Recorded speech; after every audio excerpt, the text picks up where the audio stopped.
In this video, we are going to be sharing our portfolio. When you have your PED 3305 portfolio, you'll be sharing this portfolio with different professors in PD2 and PD3. I'm using our student Jack for this video. I'm going to again access my portfolio by going to Portfolios on my toolbar and opening up my 3305 portfolio. In the top right-hand corner, it's going to be a share button.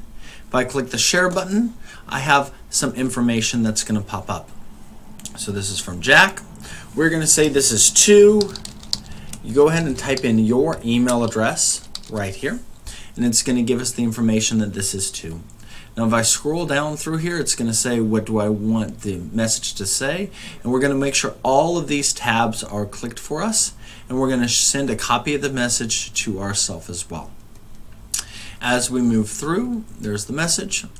It's going to give us a URL on the side, and it's going to give us the expiration date for the URL. We're going to go in here to the expiration date, and let's go a couple years out and say, all right, November 1st of 2022. Any date which is in the future will work for you. If you want to make sure that this URL is accessible for your professors as they are reviewing this throughout your entire time here at UHD, make it a couple years out. And when we're done with that, go ahead and click share, and you will get an email with a link to be able to share with your professors. I want to let you know that this in the share portfolio, this URL for viewing portfolio that does show up in the screen, this will only give your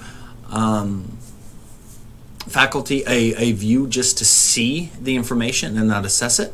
So we are not going to click on this button to share. Again, we're going to put in the email address here that we're going to send it to, and the link that is generated from this email is what we are going to share with our professors again when we click the share button.